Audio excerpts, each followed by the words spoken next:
Trump estende o prazo para as negociações justamente quando começam a surgir fissuras dentro do regime do Irã. Então, o regime iraniano e Trump estão procurando uma saída? Ou será que isso faz parte da arte de fechar o próximo acordo no Oriente Médio? Bem-vindos de volta, pessoal, ao Quad. A liderança islâmica iraniana está mostrando rachaduras? Bem, veja o que a filha de um ex-presidente disse. Por quê? Porque hoje somos piores que Israel, os Estados Unidos, qualquer lugar que julgamos ruim no mundo, até o regime Pahlavi. A gente não pode mais dizer que Israel é ruim, que o Shah era ruim, que aquele era ruim, que este é ruim, que aquele é ruim, porque agora, por enquanto, nós mesmos somos os piores de todos e as desgraças que estamos trazendo para o nosso próprio povo, em todos os aspectos, nenhum deles fez tanto quanto nós. Já que mencionei Israel, quero dizer, se você olhar apenas para o número de mortos na Síria, sem contar desabrigados, destruições e refugiados, não vamos considerar isso agora. São 500 mil pessoas e nós tivemos um papel nisso ou no Iêmen. Agora veja, são 7 anos de guerra civil que tivemos participação nisso e estamos causando sofrimento aos próprios muçulmanos. Se somarmos os palestinos mortos por Israel, acho que chega a 100 ou 200 mil no máximo. Agora nós, muçulmanos, causamos mais sofrimento entre nós do que Israel. Bem, para destrinchar tudo isso e muito mais, meu maravilhoso painel de hoje, Emily Schrader, ativista de direitos humanos e jornalista, Shoshana Kitz Jasko, fundadora da Chochmat Nashim, elevando as vozes das mulheres ortodoxas, e hoje uma convidada co-apresentadora muito especial, embaixadora Mark Regev, que é co-apresentadora do próprio programa, junto com a nossa querida Ruthie Bloom, Israel em Diplomático. Ok, o inferno congelou, Emily. Quando a filha de um ex-presidente, Rafsanjani, que ela mesma foi membro do parlamento iraniano, está realmente dizendo coisas que fazem mais sentido do que o Tucker Carlson? Quer dizer, não quero estragar a festa, mas acho que não. É o que o campo reformista no Irã faz ao buscar legitimidade. Acho que os comentários dela dentro do contexto iraniano são, na verdade, mais sobre manobras políticas e posicionamento político dentro do Irã do que sobre a realidade. Mesmo um relógio parado acerta 2 vezes ao dia, e nisso ela está certa. A República Islâmica é responsável por mais mortes de muçulmanos e árabes muçulmanos na região do que qualquer outra entidade ou até mesmo organização, por meio da Guarda Revolucionária Islâmica e de grupos terroristas por procuração, como ela mesma mencionou. Mas não quero que ninguém se confunda. Essa mulher é realmente má. Tá? Ela faz parte do regime. Isso não vai mudar, Então, mas ela está certa nessa. Mas se ela faz parte do regime, embaixadora, isso não seria heresia? Não deveriam estar lá fora com tochas e forcados? Ela diz que eles mataram mais pessoas, mais muçulmanos que nós. Então acho que há sinais de rachaduras. Está tudo desmoronando já? Eu não sei. Não tenho dúvidas de que esse regime está com os dias contados. Quantos dias? Não posso te dizer nada. Ninguém pode te dizer. Eu lembraria que todos os regimes autoritários dependem do medo que eles instilam em seu povo. E eles precisam ser fortes para conseguir impor esse medo. E porque esse regime foi exposto por Israel e pelos Estados Unidos como sendo um regime fraco, as rachaduras no regime só ficam maiores e mais fortes. Agora, entre junho do ano passado, quando expusemos pela primeira vez ao público do Irã o quão fraco era o regime, levou 7 meses, só em janeiro, de junho até janeiro, para que os protestos surgissem. Então talvez não vejamos protestos enquanto os combates continuam, talvez nem nas semanas imediatamente após o fim dos combates. Mas não tenho dúvida de que as sementes para a destruição desse regime estão começando a brotar. Amém. E eu acho que você está certa. E sabe, já vimos algumas divergências de opinião entre o atual presidente e a Guarda Revolucionária Islâmica, quando um deles disse, a presidente Scan disse, não estamos atacando o Golfo. E de repente eles estão enviando foguetes para o Golfo. Quero dizer, como não? Quero dizer, como isso não mostraria rachaduras? Essa é a minha pergunta. Após tudo o que fazemos e o que os americanos fazem para desmantelá-los, esperamos que o próprio povo se manifeste. Ninguém comenta sobre isso. Mas o próprio povo está, na verdade, muito envolvido no enfraquecimento da autoridade neste momento. Eles estão nos passando informações. Informam a Israel e aos Estados Unidos onde ficam os alvos. Isso é o que eu ouço das minhas fontes, que as pessoas basicamente, você sabe, estão contando para Ted Tati o que ele disse. Fale para ele sobre o Tactile, sobre o que está ao seu lado, derrube-o. Então, quero dizer, eu concordo com você que pode levar tempo, mas eu simplesmente não entendo o que está acontecendo em relação à política ou à estratégia deles no momento. Especialmente quando você está conversando com os países do Golfo, especialmente agora que a Arábia Saudita está dizendo: espera aí, talvez a gente participe da ofensiva. Eu acho que o que você está presenciando são os estertores da morte, certo? Tipo, quando você tem um animal encurralado, ele vai atacar. Vai fazer de tudo para se salvar e acho que é o que o Irã faz. Pelo que entendi, trazem crianças de 12 anos, dão armas e pedem que sejam soldados mirins. Isso não acontece em boa situação. Exatamente. Eles lançam mísseis em todos, tentando atingir o máximo de pessoas e afundando todo mundo junto. E está se esforçando muito para manter, sabe o que ela tem? Ela tem o Estreito de Hormuz. Então, está desesperadamente tentando impedir que o petróleo saia, porque isso coloca uma pressão enorme sobre o Trump. Certo. É tudo sobre o mercado, é tudo sobre o preço do petróleo, é tudo sobre o que está acontecendo, quero dizer, os mercados, até meu pai está surtando por causa dos mercados, sabe? E tipo, quem é o meu pai? Os americanos estão certos. É tipo, o que vocês estão fazendo com as minhas, sabe, minhas ações? E eu sinto que eles estão fazendo o que podem, estão jogando com as cartas que têm. Mas eles não têm muitas cartas sobrando, tem, Emily?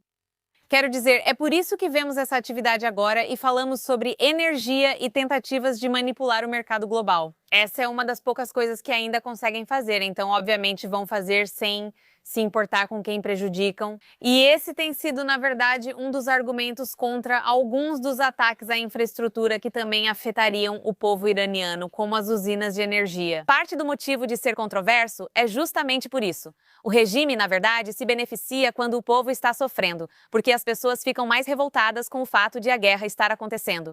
Quanto mais isso durar, mais o regime espera que as pessoas se voltem para ele e vejam Estados Unidos e Israel como agressores. Quando, na verdade, neste momento, eu acho que a maioria do público iraniano ainda é muito favorável ao que estamos vendo acontecer no país. Eu concordo, mesmo que, é claro, estejamos ouvindo os detratores, os haters dizendo não, isso vai fazer com que eles se voltem contra a América. Não vejo como isso pode acontecer após 47 anos de regime brutal, tornando a vida dessas pessoas um sofrimento. Além da repressão política, nem tem água. Quero dizer, eles administraram mal o país porque a prioridade deles sempre foi exportar o terrorismo. E por isso, eles administraram mal o país inteiro. Olha, isso está totalmente correto, mas qual é o problema? Suponha que o apoio ao regime esteja no fundo do poço, com só 10% do público apoiando a República Islâmica. Esse é um valor aproximado, podendo variar.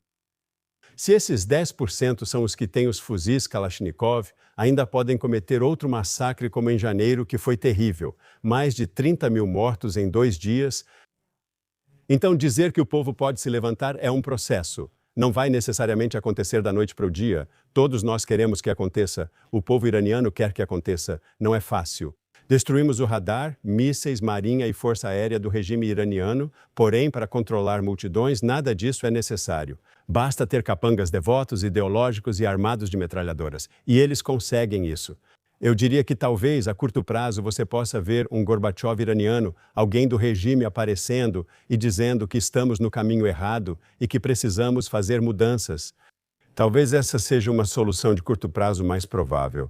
Acho que era isso que o Trump queria. Ele falava, vou escolher o próximo. Em resumo, ele acreditava que haveria uma Deus-si, como na Venezuela, que simplesmente tiraria o Maduro. Essa mulher que ele pode controlar aparece e ele consegue conviver com isso, né? E eu simplesmente não vejo a República Islâmica do Irã tendo algum tipo de figura transformadora, a menos, é claro, e isso é bem provável, que eles possam mentir sobre isso e dizer, eu sou a figura transformadora. Mas as pessoas não são burras, são?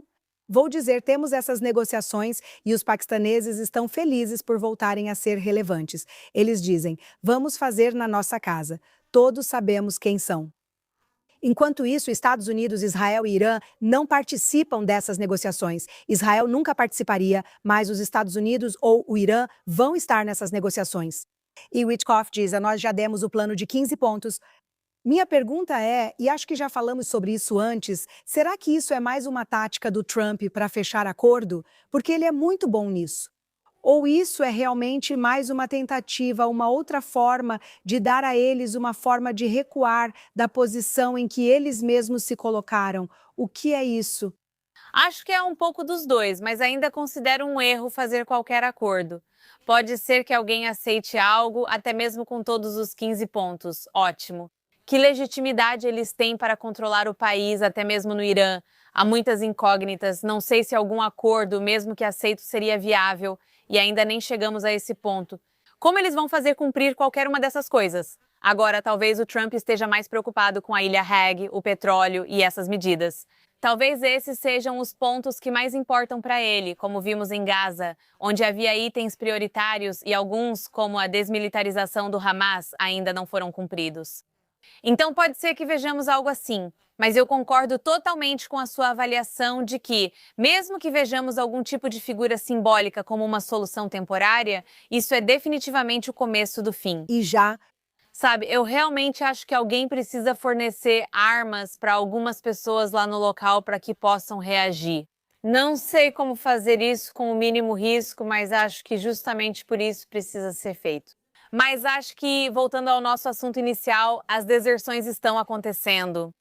Nós não sabemos se isso está acontecendo nos níveis mais altos ou na escala que precisamos para ver, por exemplo, o Arteche, o exército, não a guarda revolucionária, mas o exército mudar de lado. Esse seria um passo muito importante que poderia realmente mudar o jogo e construir um novo Irã. Mas, na ausência disso, quero dizer, vamos ter que esperar por enquanto. ontem eu vi Reza Pahlavi na CEPAC e ele ganhou uma fã incrível. Isso ainda me faz acreditar que os conservadores e o movimento MAGA estão por trás dessa guerra. Apesar de alguns, inclusive comentaristas, serem contra a guerra, ainda acredito que a maioria é a favor dela. E Reza Pahlavi, ele mesmo começou, acho que há um ano, talvez mais de um ano atrás, a pedir para as pessoas desertarem e ele meio que iria acolhê-las quando ele voltasse. Então ele vem se articulando. Não é como se, sabe, as pessoas não dessem crédito suficiente para ele. Eu não sei quem o povo iraniano quer escolher e isso cabe a eles. Há um líder aguardando que as pessoas consideram como possível líder de transição. Ele mesmo afirmou isso. E tenho quase certeza de que existe um plano. As pessoas querem retratar essa guerra como caótica, sem plano e sem estratégia. Eu não acredito nisso nem por um segundo. Essa é a propaganda do regime que todos esses idiotas bajuladores no Ocidente ficam repetindo. Não há plano, é caos. Você não poderia estar mais longe da verdade. Já faz um mês e nós basicamente dizimamos todo o exército deles. Eles ainda estão lançando foguetes. Sim, ainda estamos vivendo sob fogo. Mas fico pensando quando faremos o suficiente para podermos dizer ao povo do Irã, e ainda não fizemos isso, nem americanos, nem israelenses, agora é sua hora. Acho injusto quando perguntam, onde estão os iranianos? Por que não reagem? Não pedimos isso a eles, dissemos o contrário. Trump e Netanyahu disseram: fiquem em casa, fiquem seguros, avisaremos quando for a hora certa. Exatamente. Afirmar que o povo iraniano não está nas ruas agora é mentira. Por outro lado, já manifestei antes minha preocupação de que, quando isso acabar, ainda haverá pessoas leais ao regime dispostas a massacrar o povo. Fizeram isso em janeiro e podem repetir em abril. Essa é a verdade. Bem, acho que uma preocupação ainda maior é o que vimos ontem e anteontem. Milícias terroristas por procuração vindas do Iraque atravessando a fronteira para o Irã. E os iranianos sabem o que isso significa. Isso indica que essas forças serão usadas para massacrar civis iranianos que estão protestando, como já ocorreu antes. E talvez o exército iraniano ou as pessoas na guarda revolucionária não queiram massacrar o próprio povo, mesmo sitiados. Eles tiveram um aumento. Foi exatamente isso que Hezbollah fez pelo regime de Assad. Me desculpe. Nada disso. Não. Hezbollah fez isso no Líbano e depois foi para a Síria, onde massacraram sírios pelo regime de Assad, apesar de não serem parentes nem falarem a mesma língua. Não é a mesma coisa. Então, se árabes estão vindo do Iraque, árabes xiitas estão indo para o Irã, eles podem massacrar pessoas. Eles não são da família deles. Eles nem falam a mesma língua. Eu acho que é importante para as pessoas que realmente não entendem, e eu me incluo como alguém que não entende, mas ainda mais para as pessoas que vivem no Ocidente e não vivem nesta parte do mundo, e não estudam esta parte do mundo. Além do TikTok, é importante notar que iraquianos, iranianos, Hezbollah e sírios não são o mesmo povo. São pessoas muito diferentes com religiões e lealdades distintas. E a confusão que estamos vendo agora, por um lado, você pode dizer, ai meu Deus, está fora de controle, isso precisa parar. Mas a confusão também ocorre porque, ao atingir o nervo certo, tudo explode até conseguir cortá-lo, não é? Então, o Hezbollah está, eu concordo, acho que também está lançando tudo o que pode. E as pessoas no norte estão sofrendo horrivelmente, elas não têm tempo. Emily esteve lá na semana passada, ela viu com os próprios olhos, elas não têm tempo. Nada. Temos tempo. Ficamos pensando, temos que ir ali. Elas não têm tempo. E elas estão sofrendo pelo fato de que estamos tentando finalizar o Hezbollah, que é, claro, um braço do regime iraniano. Então, tudo vai parecer uma bagunça. Eu não sei se não vai piorar antes de melhorar, mas sim. Quero responder. É verdade. Deixei minha caneta cair. É verdade, o pessoal do norte muito, muito difícil. E o pessoal de Arad e o pessoal de Beit Shemesh passaram por um período muito difícil. Mas na guerra de 12 dias no ano passado, a guerra de junho, tivemos, acho que foram 42, 43 vítimas de mísseis iranianos. Esta guerra agora já dura mais de um mês e estamos com uma fração disso. Estamos em 12 ou 10 pessoas mortas desde então. Tivemos aquelas pessoas terríveis em Beit Shemesh no começo, tivemos o casal em Ramat Gan e tivemos alguém ontem em Tel Aviv. Mas comparado ao que passamos da última vez em um período muito mais curto, o povo israelense não está sofrendo como antes. Você está certo ao dizer que para as pessoas do norte está muito difícil agora. Mas as pessoas estão morrendo? Existem baixas em massa? Eu costumava participar de reuniões do governo e as pessoas faziam todos esses gráficos e coisas sobre o Hezbollah. E então poderíamos ter milhares de mísseis contra Israel e teríamos centenas de baixas. Sim. Estamos longe disso. Então, por mais que reconheçamos o sofrimento, especialmente das pessoas no norte, vamos lembrar que não existe guerra sem sofrimento. E isso é verdade, certo? E eu expresso minha solidariedade. Não quero deixar de ser empático com eles. Eu sou empático. Eu entendo a dor que eles estão passando.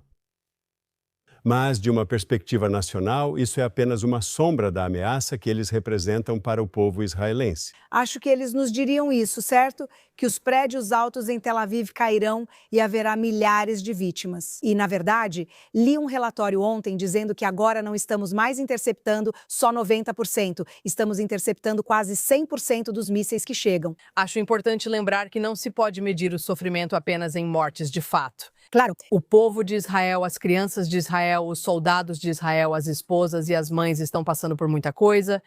Não há infraestrutura suficiente no país para tratar saúde mental e trauma. Ao fazer algo assim, é preciso cuidar do seu povo. Não basta contar mortes ou mutilações. É assim que me sinto como cidadã deste país. Eu acho que o norte é especialmente desafiador porque eles tiveram a evacuação de um ano que foi forçada, não foi por escolha. E eles têm sido bombardeados por tanto tempo pela mesma coisa e sentem que suas necessidades foram ignoradas pelo governo. Então, eu acho que há mais acontecendo lá do que apenas os próprios ataques de foguetes. Mas você está absolutamente certa. O fato de termos melhorado tanto em tão pouco tempo é realmente notável. É notável. Estamos aprendendo. Aprendemos a nos defender melhor, como se já não fôssemos, sabe, o país mais defensivo do mundo.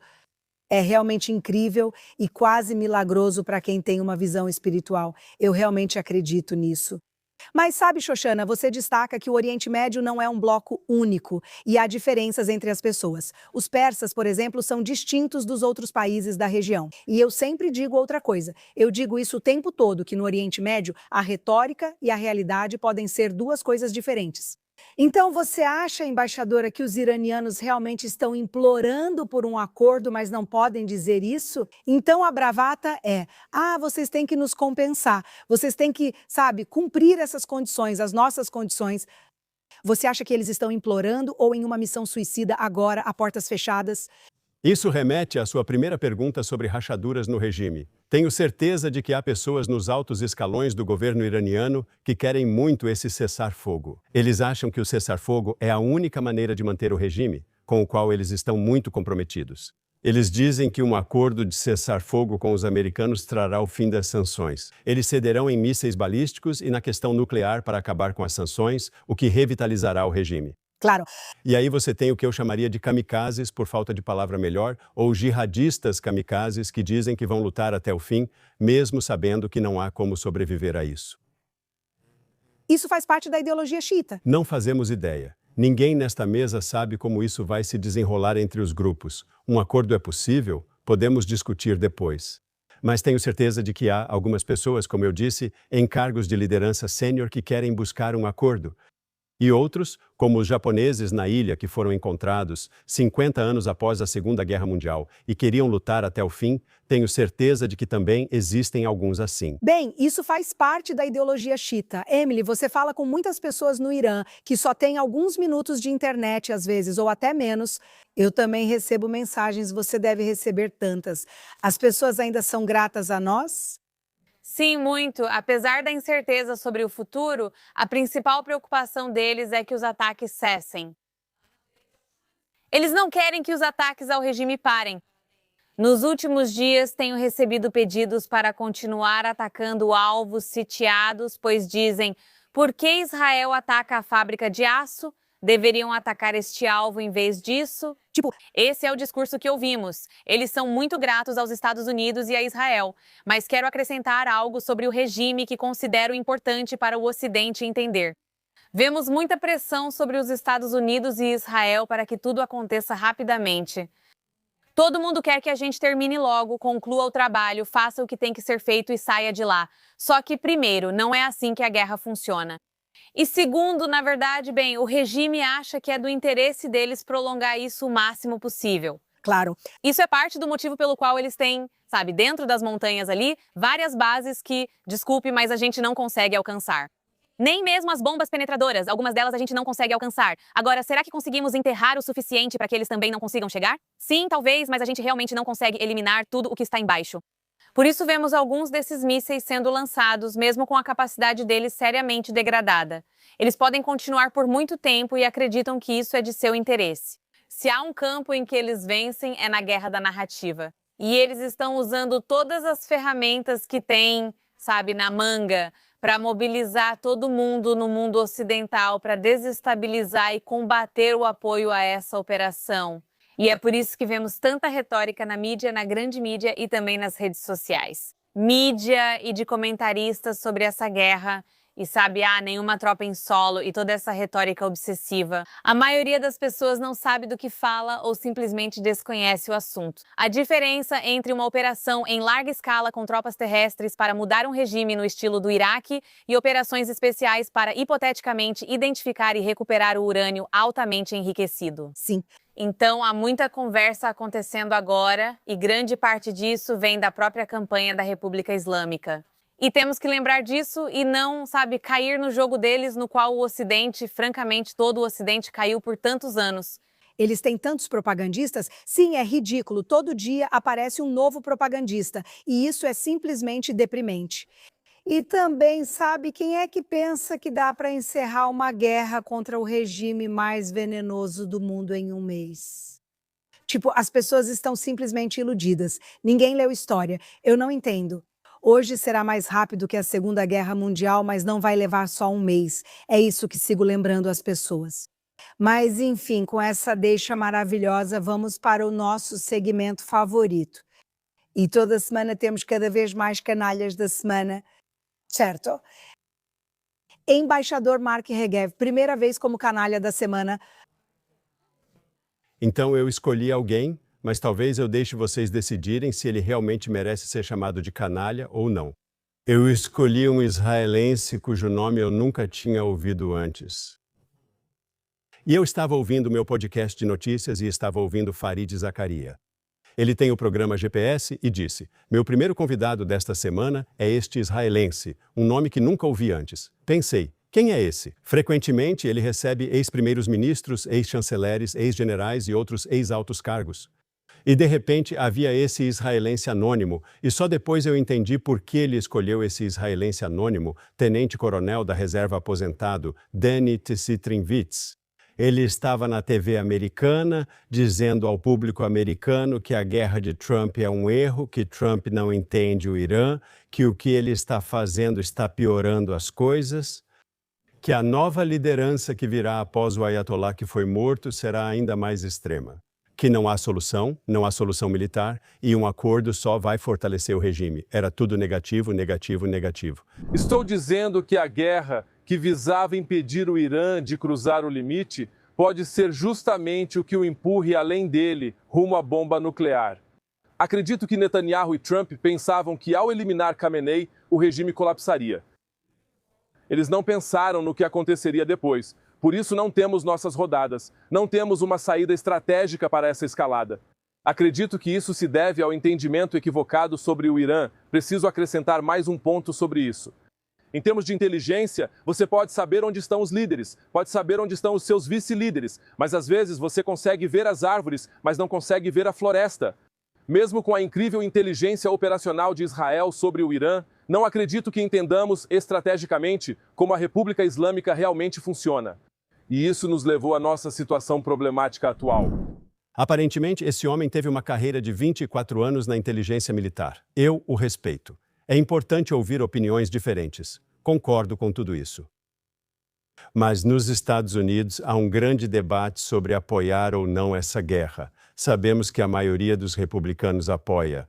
A maioria dos democratas é contra e a disputa é pelo centro. Para um israelense dizer que é contra essa guerra e o presidente Trump, ele não fez isso na entrevista. Eu juro, ele não atacou Netanyahu nenhuma vez. Foi tudo Trump, Trump, Trump. Eu diria que ele precisa pensar sobre o que está fazendo. Ele pode ter sua opinião e fico feliz em ouvi-la, mas participar de campanha pública contra a guerra nos Estados Unidos? Sabe, os líderes da oposição em Israel, tanto Bennett quanto Lapid, têm apoiado isso dizendo que esta é uma guerra justa e correta.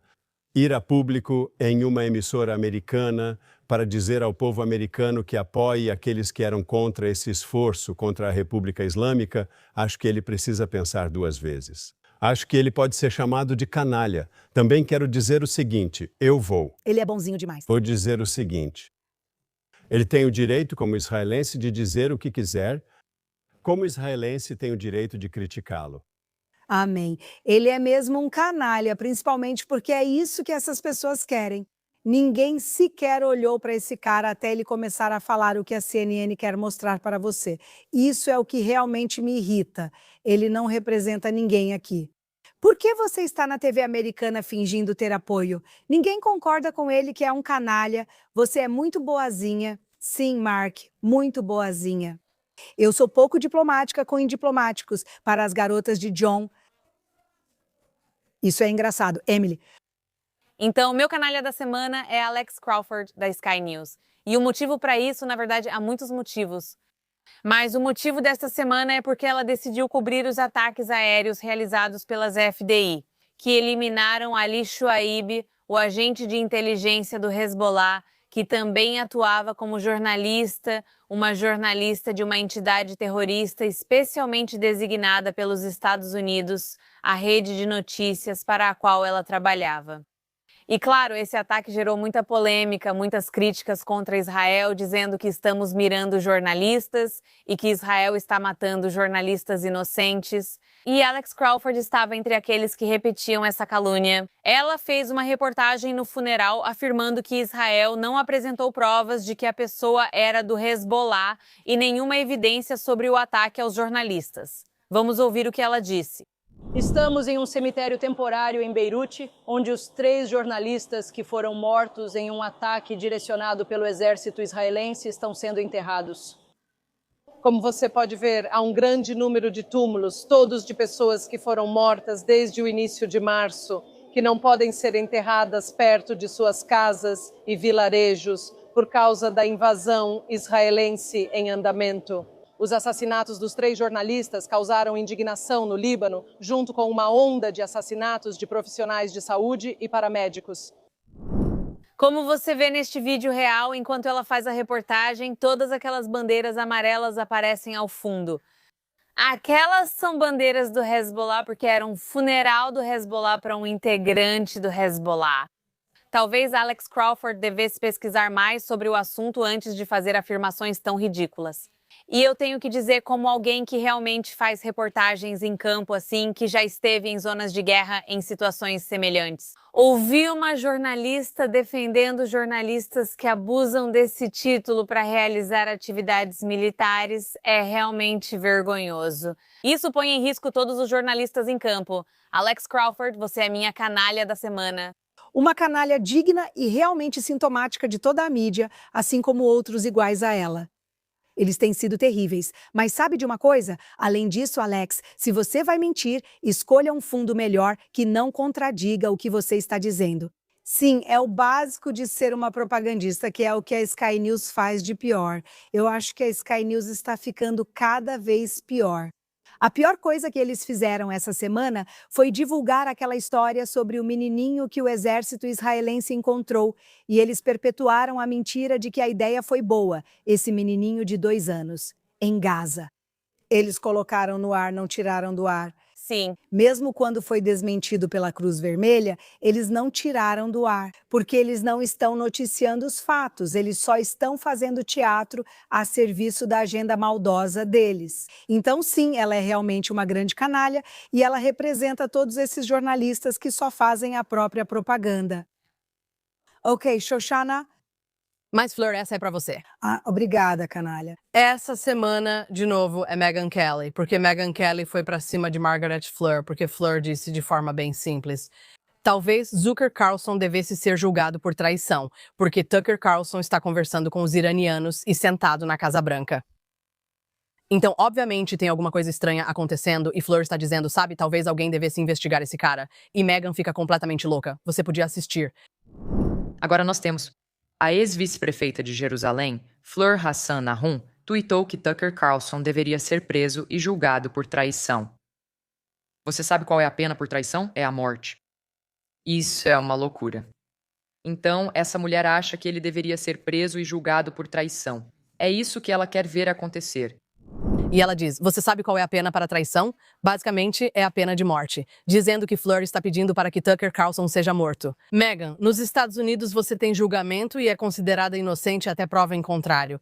Blá, blá, sabe como funciona? Acho que você deveria saber como isso funciona. Mas sim, existem consequências para suas ações. Então, se você for, digamos, conversar com os iranianos, ou se você for se insinuar na Casa Branca e tentar conseguir acesso a pessoas da Casa Branca, e você está conversando com o nosso inimigo, deveria haver algum tipo de consequência para o seu comportamento, ou pelo menos alguém deveria investigar isso. É assim que a América funciona. Megyn, não é só um podcast. Ok, não são só pessoas buscando cliques, é um país de verdade que tem regras e leis e você não manda nele, graças a Deus. Ok, você acusando todo mundo de ter dupla lealdade e todas essas coisas que, na verdade, quem tem é você, minha querida, porque a sua lealdade é ao dinheiro e aos cliques, então fique longe de nós. Obrigada, Shoshana. Gosto quando minhas meninas me apoiam. E sabe, a Ana Kasparin também atacou a Emily algumas semanas atrás. Então eu acho que estamos fazendo algo certo, acho que estamos fazendo. Acho que ele estava prestando atenção. Acho que estamos no caminho certo, quando o pior das pessoas aparece. Mas o que ela disse sobre traição e pena de morte nem sempre é verdade. Há um julgamento e depois vem a sentença. E obviamente você sabe. Isso precisa ser sensacional. Sim. Conforme o maxilar dela aumenta e fica mais quadrado, não sei o que está acontecendo. Não sei o que ela faz no rosto, mas cada dia parece mais um homem. Pare. Agora, meu canalha da semana vai bem na linha do canalha do Mark. E o nome dele é Avraham Borg. Você pode estar se perguntando, quem é Avraham Borg? E sim, a resposta é um tolo irrelevante que basicamente foi expulso da política israelense por ser irrelevante. Ele já foi presidente da Knesset, depois tornou-se presidente da agência judaica. Sim, a agência judaica que basicamente trouxe todos os judeus para Israel. Mas depois disso, e depois que não deram um motorista para ele pelo resto da vida, ele decidiu que agora é um pós-sionista. O que é um pós-sionista? Um pós-sionista é alguém que não acredita no sionismo e em um lar para o povo judeu. Um pós-sionista é alguém que acredita que deveríamos considerar outro tipo de, estrutura para o único país judeu do mundo. Mas ele é o meu canalha da semana porque decidiu sair da sua irrelevância e aparecer na TV do Goebbels. Sim, na Tucker Carlson Network, e dar uma entrevista para o Tucker Carlson, onde ele explicou para o Tucker por que Israel está errada em tudo, por que não deveríamos estar em guerra, por que somos um país racista. Tudo o que o Tucker sempre sonhou em expor. Avraham Borg, o ex-presidente do Knesset israelense e ex-presidente da agência judaica e o cara mais irrelevante do país, decidiu ir para essa rede. Isso também parece funcionar para o regime iraniano. E não há palavras suficientes para eu falar sobre esse homem. E, de novo, tem todas essas pessoas israelenses irrelevantes que estão procurando um pouco de atenção porque ninguém no país as escuta ou sequer lembra quem são. E como elas conseguem atenção? Lutando contra as pessoas que odeiam Israel e indo nesse canal. E é isso que Avram Borg faz. Quero dizer que o pai de Avram Borg foi um dos rabinos-chefes de Israel. Ele foi um dos líderes da comunidade sionista religiosa na fundação deste país. Ele se reviraria no túmulo ao ver seu filho defendendo os inimigos do país que ajudou a construir. Então, Avram Borg, você é o meu canalha da semana. Tudo bem, odeio essas pessoas. O que acha? Você me olha como se eu fosse louca. Não, concordo. Eu tinha dúvidas sobre meu oficial do exército, pois achei que talvez ele fosse tão insignificante que nem chegava a ser canalha. Mas Avram Borg, eu acho, entra nessa categoria. Não. Ele é definitivamente um canalha. Ah, você acha mesmo? Ele espalha essas besteiras sobre a República Islâmica há um tempo e fala como se apoiasse a comunidade islâmica. Exatamente. É ridículo. Todas as pessoas que ficam dizendo que bebê é pior do que a República Islâmica. Isso acontece sempre com esses israelenses de esquerda radical, que nem representam ninguém aqui. Eles poderiam protestar em uma cabine telefônica, pois é só esse tanto de gente que está com eles. Precisamos falar sobre heróis, porque senão eu vou acabar desmoronando. As pessoas estão tão pitorescas hoje. Sim. Tudo certo. Vamos falar dos heróis. Shoshad, começo com você. Quem é o seu? Ah, isso me deixa muito feliz. O segmento dos heróis faz muito bem para minha alma. Ótimo, fiquem juntos. Certo, meu herói da semana é Michael Bouchard, chefe de polícia e xerife do condado de Oakland. Acho que é assim que se pronuncia o nome dele. E temos um vídeo dele falando após o ataque à sinagoga em Michigan. Vamos dar uma olhada por um instante. Acho que a mensagem é clara. Todos nós estamos unidos, juntos, seja no nível federal, estadual, do condado ou local. Estamos comprometidos em manter esta comunidade segura. Se você acha que pode atacar a comunidade judaica neste condado ou em qualquer lugar deste estado, você está enganado. Nós não só vamos ficar na frente deles para protegê-los, como também vamos atrás de você. É assim que se faz. Nós vamos atrás de você. É disso que estou falando. Essa é uma verdadeira americana, Meghan. Esse é um verdadeiro americano, Tucker. Pessoas que realmente cuidam umas das outras. E você sabia que ele recebeu mais de 300 mil mensagens de ódio por apoiar a comunidade judaica? Inacreditável. Ele disse em uma reunião com autoridades de segurança judaicas que foi alvo de 330 mil mensagens hostis, incluindo declarações violentas. Ele reproduziu uma ligação em que o chamaram de amigo dos judeus. Você não pode dividir os verdadeiros americanos. Você não pode dividir os verdadeiros americanos por raça, religião ou gênero. Os verdadeiros americanos entendem que a liberdade é para todos. E isso é ser um herói. E é por isso que ele é meu herói desta semana. Amém. Quero dizer, se a Inglaterra tivesse metade disso, a polícia lá estaria colaborando com os islamistas. Você não consegue entender. É claro, apenas certo e errado. Moralidade. Exatamente. É isso, certo e errado. Sim, diga que odiar judeus e tentar matá-los é errado. Não é algo difícil de dizer. Mas, aparentemente, por causa dos bajuladores que temos para o regime, dos haters e de todo mundo, e da grande mídia basicamente colocando lenha na fogueira, isso é algo controverso de se dizer. Emily, quem é o seu herói desta semana? Então, meu herói são o povo iraniano, que está enviando essas informações sobre quais alvos atacar. E isso não é um exemplo disso especificamente, mas eu quero mencionar porque é muito triste. Shoshana, mais cedo, você mencionou como a República Islâmica agora reduziu a idade de recrutamento para o esforço de guerra para meninos de apenas 12 anos. Obviamente. Isso é abuso infantil, e eu só queria destacar isso como um exemplo de quanto essas pessoas estão arriscando e quanto essas pessoas estão sofrendo nessas situações. Neste fim de semana, houve a primeira vítima fatal de uma criança que estava em um posto de controle, uma menina de 11 anos então, até mesmo abaixo de 12, Ali Reza Jafari. Ele foi levado ao posto pelo pai, que era um integrante da Basij, e ele foi morto como resultado disso. É a primeira vítima assim que vemos, mas não a primeira na República Islâmica que já tem esse histórico. Isso é algo que eles fizeram notoriamente a centenas, se não milhares, durante a guerra Irã-Iraque, enviando crianças para testar minas como cobaias humanas. Nojento. Esse é o tipo de situação com que iranianos lidam agora. E por isso não pode ser levado de forma leviana o fato de haver tantos iranianos enviando essas informações. Quero dizer, coordenadas geográficas em seus bairros, sabe, por todo o país. De onde há postos de controle, onde base IJ e IRTC se reúnem e quais prédios ocupam como mesquitas, escolas e centros esportivos, toda essa infraestrutura civil usam as mesmas táticas do Hamas. Estão fazendo o mesmo.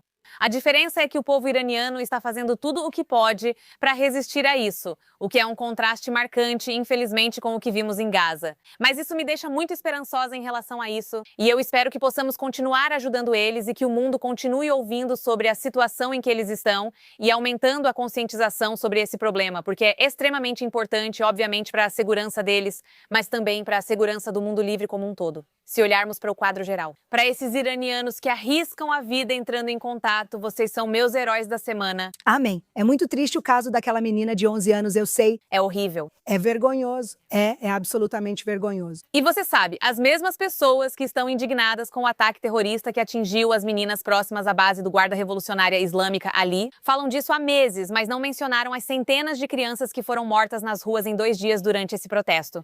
Não mencionam as crianças recrutadas pelo próprio regime nessas situações. Silêncio total. Todas as menininhas que são estupradas, torturadas e mortas. Sim, essas menininhas não são dignas nem de serem mencionadas por elas. Claro. Ah, sim. Saudamos o corajoso povo iraniano. Estamos com vocês e pedimos a Deus que possamos libertar seu país juntos. Mark, qual o seu herói da semana? Meu herói é um jovem que perdeu a vida lutando por este país esta semana no Líbano. Moshe Itzhak Hakohen Katz, um jovem, um soldado solitário de Connecticut, nos Estados Unidos, veio para Israel, entrou para o exército e não apenas entrou para o exército, mas se voluntariou para o Corpo de Paraquedistas, uma unidade de infantaria de elite. Foi morto no Líbano. Recebemos a notícia no domingo de manhã. Aparentemente, ele foi morto no Shabat. Quero dizer, porque esse homem é um herói. Obviamente, nós respeitamos, abraçamos e apoiamos todos os nossos jovens, homens e mulheres, no exército israelense. Eles estão nos defendendo, eles estão mantendo nosso país seguro. Aqueles que se voluntariam para o serviço de combate, como os paraquedistas, como a Brigada Golani, como os pilotos de caça, como o Givati, eu poderia continuar. Aqueles que se voluntariam para arriscar suas vidas, eu os respeito ainda mais. Em Israel, o serviço militar é obrigatório para a maioria. Para entrar em uma unidade de combate, é preciso se voluntariar. É fácil evitar, basta alegar dor no joelho ou problemas psicológicos. Todo mundo em uma unidade de combate está lá porque entende que é isso que precisa fazer. Mas vir do exterior, vir de Connecticut, nos Estados Unidos, e se voluntariar para o serviço de combate. Essa pessoa é muito especial, um herói que merece nosso respeito e cuja família merece nosso apoio. Ele é de muitas formas uma inspiração. E eu ouvi hoje de manhã o ministro da Imigração dizendo que ele não está sozinho, que o número de jovens judeus do exterior vindo para Israel para se voluntariar para o serviço de combate nas FDI está aumentando cada vez mais. Agora já são centenas. E vamos ser claros aqui. Israelenses contam com apoio familiar e conversas desde o ensino médio para entrar em unidades de combate, enquanto estrangeiros não têm essa rede. Eles não contavam com o mesmo apoio. É uma escolha difícil e merecem nosso respeito. Esse homem é um herói. E mais uma coisa. Essa pessoa em particular, Moshe Itzhak Hakohenka, ele era um chasside de Shabbat. Ele mostrou que você pode servir nas FDI e ser um judeu ortodoxo, piedoso e religioso. Acho que ele envergonha outras pessoas.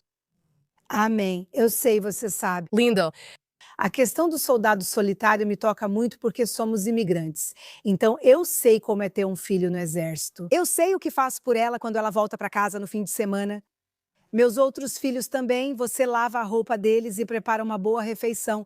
E eu penso que essas crianças não têm paz em Israel. Sim, muitos de nós acolhemos soldados solitários no Shabat, mas não é o mesmo.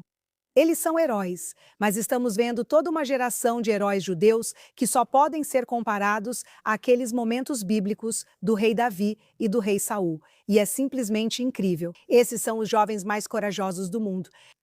E isso, quero dizer, a perda de cada soldado é muito sentida neste país, como se fosse a perda de todos. E sentimos isso todos os dias. Mas quando é um soldado solitário, porque escolheu servir, é em outro nível. Eu concordo completamente com você, maravilhoso herói. Meu herói, eu não sei qual é o nome dele. Tenho certeza de que o nome dele está por aí. Tem um homem incrível cuja casa foi destruída por um míssil. E ele sai daquela casa destruída do abrigo dele com um urso de pelúcia dizendo: E uma arma e uma balança. ele é tipo o Rambo. Mas não, O nome dele era Dudu. Dudu, obviamente, o nome dele era Dudu. todos nós precisamos de um Dudu em nossas vidas. Dudu sai da casa destruída do abrigo com uma arma e uma cerveja sem sapatos, sorrindo e dizendo: eu estou vivo. Ok, minha casa foi destruída. Nós somos fortes, somos resilientes, nós vamos vencer. E para mim, Dudu representa essa resiliência dos israelenses. Que nos momentos difíceis possamos apenas dizer: obrigada, Senhor, ainda estamos aqui, ainda lutando. Mesmo com minha casa destruída, vamos ficar bem. Por favor, assista a isto. Boa noite, pessoal. Não tenham medo. O povo de Israel está vivo. Meu nome é Dudu. Esta é a nossa casa. Nós vamos reconstruí-la. O judeu é mais forte. Meu nome é Dudu. Nossa casa reconstruiremos, judeu. Tudo bem. Eu mandei isso para algumas pessoas e o marido da minha amiga escreveu, totalmente apaixonado pelo cara. Isso é tipo uma baita admiração de homem por outro homem. Explosões ao fundo. Saindo de uma casa destruída. Ele está com sua cerveja gelada. Ai, meu Deus. Ele está com a cerveja dele. Para mim, isso é, sabe, isso. Tenho inveja dele por ter se tornado um símbolo do que é ser homem em Israel. Certo, podemos fazer uma sessão de fotos com você saindo de um prédio bombardeado. Ele é meio como uma regata também. É tipo, não dava para ter escrito isso. Em Israel tem uma expressão que significa tipo, um homem de verdade. Isso é um homem de verdade. E com essa nota maravilhosa sobre os heróis, nós oramos para que tenhamos um Pessach tranquilo, uma Páscoa tranquila, que possamos trazer paz, tranquilidade e prosperidade para esta região, eliminando os piores violadores dos direitos humanos do mundo, que é a República Islâmica do Irã e todos os seus terríveis grupos aliados. E que, quando Pessach, a Páscoa judaica e a Páscoa cristã terminarem, talvez acordemos para um mundo totalmente novo. Deus proteja nossos soldados, Deus proteja o exército americano e seus soldados, e nos vemos depois do Shag, nos vemos depois do Pessach.